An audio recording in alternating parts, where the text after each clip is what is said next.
guys, இது என்னோட second vlog long video. ரொம்ப நாள் கழிச்சு லாங் வீடியோ அப்லோட் பண்ணுறேன். லாஸ்ட் வீக் சண்டேயோட ரொட்டீன் தான் இந்த வீடியோவில் ஷேர் பண்ணியிருக்கேன். வாங்க வீடியோக்குள்ளே போகலாம். மார்னிங் பிரேக்ஃபாஸ்ட்டுக்கு உளுந்தங்களி வீட்டில் செஞ்சுருந்தாங்க. ஸோ அதில் வந்து நல்லெண்ணெய் வெல்லம் போட்டு சாப்பிட்டு பிரேக்ஃபாஸ்ட் முடிச்சாச்சு. அதுக்கப்புறம் வீட்டில் வந்து அம்மா வந்து பேன் வாங்கி வச்சுருந்தாங்க, புதுசாக ஒரு பேனு. அந்த பேன் வந்து ஃப்ரை பண்ணுறதுக்காக சின்னதாக வேணும் அப்படின்னு சொல்லிட்டு வாங்கி வச்சுருந்தாங்க. சரி, அதை அப்புறம் யூஸ் பண்ணுறதுக்கு ரெடி பண்ணிக்கலான்னு சொல்லிட்டு அப்படியே வச்சாச்சு. அப்புறம் ஆஃப்டர்நூன் பாலக்கீரை வீட்டில் வாங்கி வச்சுருந்தாங்க. ஸோ வந்து பாலக்கீரையும் உருளைக்கிழங்கும் சேர்த்து போட்டு ரெடி பண்ணிடலான்னு சொல்லிட்டு எல்லாத்தையும் கட் பண்ணி வச்சிட்டேன். வெங்காயம், பச்சை மிளகாய், பூண்டு, தக்காளி எல்லாத்தையுமே கட் பண்ணி வச்சாச்சு. அதுக்கப்புறம் உருளைக்கிழங்கு வந்து சின்ன சின்ன ஸ்கொயராக கட் பண்ணி வச்சிட்டேன். அதுக்கப்புறம் பாலக்கீரையும் சின்ன சின்னதாக நறுக்கி வச்சாச்சு. இது எல்லாமே கட் பண்ணி வச்சுட்டு செஞ்சு முடிச்சாச்சு. இதை செஞ்சு முடிச்சுட்டு இதை வச்சு லஞ்சை சாப்பிட்டு முடிச்சாச்சு.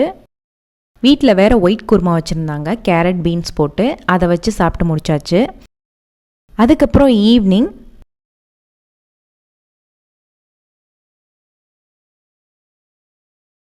காலையில் வாங்கி வச்ச பேனை வந்து நல்லா ஆயில் ஊற்றி வெங்காயம்லாம் போட்டு நல்லா வறுத்து எடுத்தாச்சு. அதை எல்லாத்தையுமே நல்லா க்ளீன் பண்ணிவிட்டு நல்லா டிஷ்யூ பேப்பரை வச்சு நல்லா துடைச்சிட்டேன். ஃபஸ்ட்டு இந்த மாதிரி ஒரு பேன் யூஸ் பண்ணுறதுக்கு முன்னாடி இந்த மாதிரி வெங்காயம்லாம் வச்சு வதக்க சொல்லுவாங்க, அந்த மாதிரி ரெடி பண்ணி வச்சாச்சு. அதுக்கப்புறம் வீட்டில் ப்ரெட் இருந்துச்சு. ஸோ வந்து ப்ரெட்டை வச்சு ஏதாவது ரெசிபி செய்யலான்னு சொல்லிட்டு ப்ரெட் எடுத்துக்கிட்டாச்சு. ப்ரெட் எடுத்துகிட்டு ஃபஸ்ட்டு வந்து அந்த ரெசிபிக்கு வந்து ப்ரெட் க்ரம்ஸ் ரெடி பண்ணிக்கிட்டேன். ஸோ வந்து ஃபஸ்ட்டு ப்ரெட்டெல்லாம் வந்து மிக்சியில் வந்து பிளெண்ட் பண்ணி எடுத்தாச்சு. இதை பிளெண்ட் பண்ணி எடுத்து ஒரு ஓரமாக வச்சுட்டேன். அதுக்கப்புறம் உருளைக்கிழங்கு நல்லா வேக வச்சு எடுத்துகிட்டு அதில் நம்மளுக்கு தேவையான மசாலாஸ், வெங்காயம், பச்சை மிளகாய் இதெல்லாமே ஆட் பண்ணிவிட்டு நல்லா மிக்ஸ் பண்ணி வச்சுட்டேன். இது வந்து ஸ்டஃபிங்க்கு ரெடி பண்ணிட்டேன். அதுக்கப்புறம் ப்ரெட்டில் இந்த பொட்டேட்டோஸ்லாம் வச்சு செட் பண்ணியாச்சு. அதுக்கப்புறம் மேலே கொத்தமல்லி, நான் வந்து கொத்தமல்லி வந்து அதை உருளைக்கிழங்குல ஆட் பண்ண மறந்துட்டேன். ஸோ மேலேயே தூவி விட்டுட்டேன். அதுக்கப்புறம் இது 4ஆக டிவைட் பண்ணியாச்சு.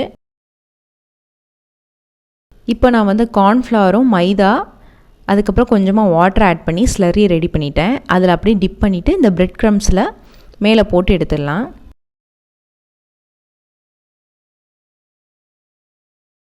அந்த ப்ரெட் க்ரம்ஸை நல்லா மேலேயே கோட் பண்ணியாச்சு. இப்போ எல்லாமே கோட் பண்ணி ஃப்ரை பண்ணி எடுத்துடலாம். இந்த மாதிரி ரெடி பண்ணி ஃப்ரை பண்ணி எடுத்தாச்சு. 2 சைடு நல்லா வந்து கோல்டன் ப்ரௌன் கலரில் வந்துருச்சு. இதை வச்சு ஈவினிங் ஸ்நாக்ஸ் சாப்பிட்டு முடிச்சாச்சு.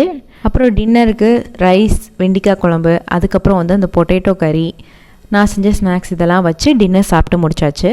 அவ்வளோதான், போன வாரம் சண்டே ரொட்டீன் vlog வந்து ஷேர் பண்ணிட்டேன். இந்த வீடியோ பிடிச்சிருந்தா லைக் பண்ணுங்கள், ஷேர் பண்ணுங்கள், கமெண்ட் பண்ணுங்கள், மறக்காமல் சேனலை சப்ஸ்கிரைப் பண்ணுங்கள். இதே மாதிரியே இன்னொரு வீடியோவில் பார்க்கலாம். பாய்.